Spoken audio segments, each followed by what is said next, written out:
আমার পিছে যে মাজার শরীফটি দেখতে পাচ্ছেন, এটিই হচ্ছে সুলতান আউলিয়া হজরত কদম রসুল আল বাগদাদি আল ইয়ামিনী রহমাতুল্লাহ আলাইহির মাজার শরীফ।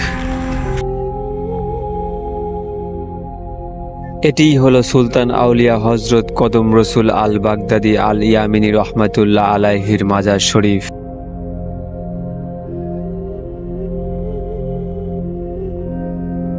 ধারণা করা হয় সুদূর বাগদাদ ইয়ামিন থেকে ইসলাম ধর্ম প্রচার প্রসারের উদ্দেশ্যে তিনি বাগদাদ থেকে বাংলাদেশে অবস্থান করেন। পরবর্তীতে পাবনা জেলার বেড়া উপজেলার আমিনপুর থানার সিন্দুরি গ্রামে এসে ইসলাম ধর্ম প্রচার শুরু করেন। তার কাছে অনেকেই ইসলাম ধর্ম গ্রহণ করেছেন। আল্লাহর এই অলি এই সিন্দুরি জমিনেই ইন্তেকাল করেন। তার মাজার শরীফে আগে ওরস শরীফ পালিত হলেও এখন আর হয় না।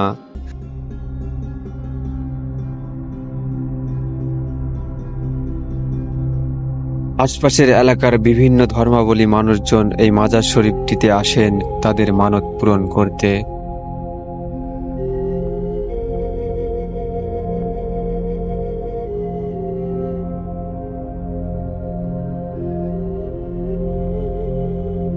আল্লাহর এই অলির মাজারটি অনেক বছর ধরেই অবহেলিত হয়ে পড়ে আছে, শুধুমাত্র রাজনৈতিক ধর্মীয় বিরোধিতার জন্য।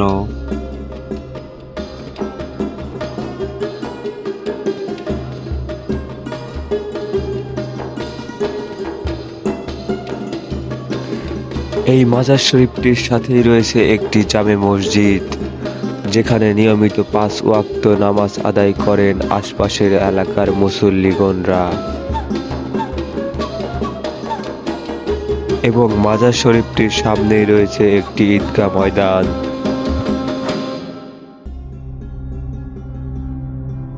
এলাকার মানুষের দাবি মাজারটিতে আগের মতোই বাৎসরিক ওরস শরীফ পালন করা হোক। সেই সাথে এলাকার মানুষের দাবি আল্লাহর অলির ঘরকে নিয়ে রাজনৈতিক কোনো রেষারেষি না করে আল্লাহর অলির ঘরকে সুন্দর করে উন্নতি প্রকল্পে কাজ করা হোক।